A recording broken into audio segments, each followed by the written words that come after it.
सीहोर में धड़ल्ले से रेत का अवैध कारोबार जारी है। रेत माफिया निर्मम तरीके से नर्मदा का सीना छलनी कर रहे हैं। कई ऐसे घाट हैं जहां दिन रात रेत माफिया की मशीनें नदी के बीच से रेत निकाल रही हैं, लेकिन खनिज विभाग की नज़र इन पर नहीं पड़ रही। सरेआम एनजीटी के निर्देशों की धज्जियां उड़ाई जा रही हैं। रेत के कारोबार को लेकर देखिए हमारी ये खास रिपोर्ट। दिन दहाड़े रेत का काला कारोबार, सरेआम नर्मदा के सीने पर प्रहार। माफिया के आगे प्रशासन क्यों लाचार?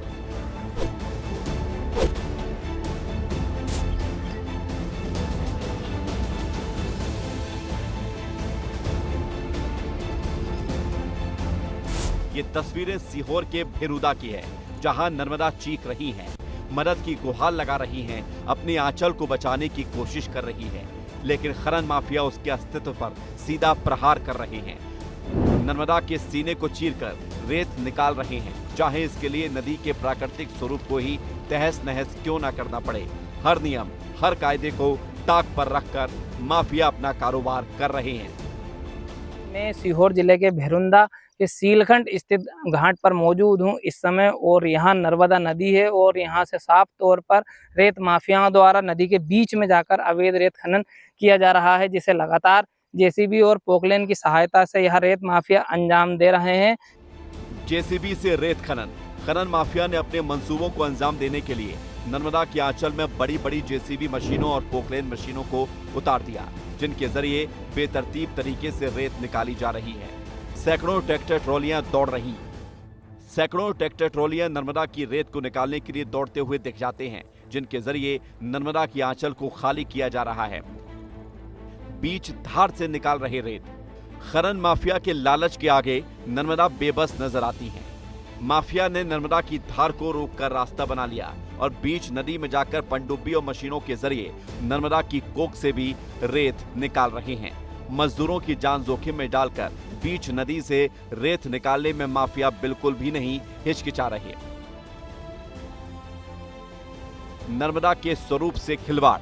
माफिया ने नर्मदा का स्वरूप ही बिगाड़ दिया है। नर्मदा के किनारे पर गहरी गहरी खाइयां खोद दी गई हैं, जिनसे हजारों डंपर रेत माफिया निकाल चुके हैं।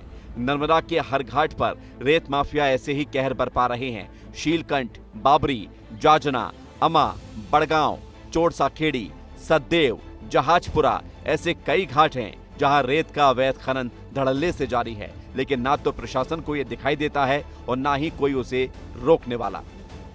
क्यों बुलंद हैं रेत माफिया के हौसले, ये भी जान लीजिए। रेत माफियाओं को राजनीतिक संरक्षण मिलने का आरोप, खनिज विभाग और प्रशासन की मिलीभगत, लंबे समय से जमे अधिकारियों से साठगांठ के आरोप। खनिज विभाग में कई अधिकारी लंबे समय से भी जमे हुए हैं।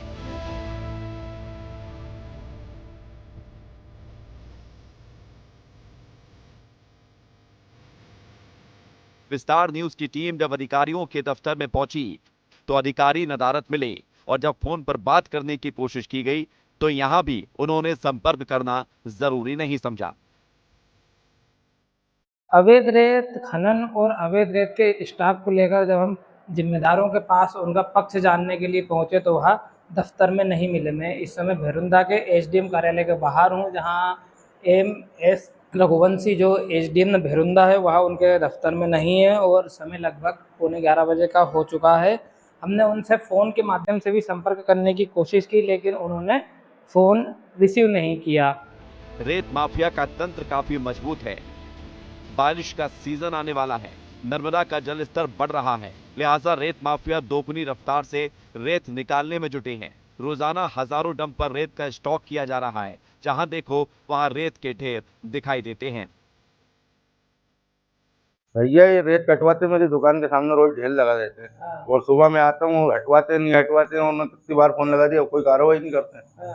और उनका उधर है नाका, लेकिन हमारे सामने ढेर लगा देते। कीचड़ मचा हुआ देख लो आप, अभी गाड़ी लेके कोई भी उतारेगा तो उगरेगा ही सही आदमी। यहाँ पर रेत कौन कटवाता है? ये नाके वाले और ये माइनिंग वाले। अच्छा, फिर इस रेत का क्या होता है? ये ट्राली में भरा भरा के जाती है।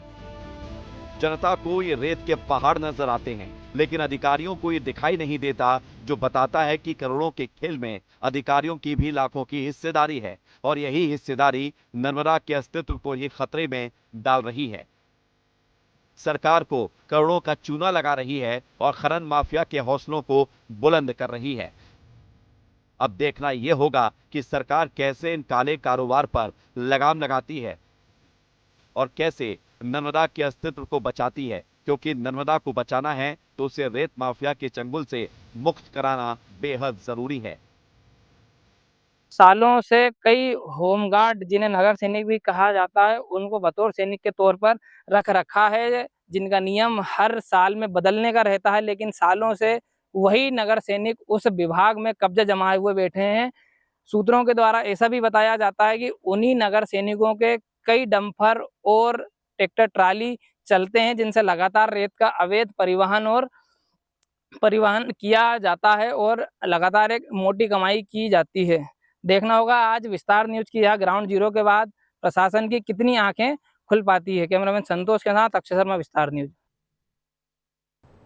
तो देखा आपने कैसे पवित्र नर्मदा नदी के अस्तित्व से खिलवाड़ किया जा रहा है। अब सवाल उठता है कि आखिर खनिज विभाग समेत पूरा सरकारी महकमा क्यों मूक दर्शक बना हुआ है, जबकि रेत माफिया नर्मदा नदी के स्वरूप और सरकार को करोड़ों रुपए के राजस्व का नुकसान रोज पहुंचा रहे हैं।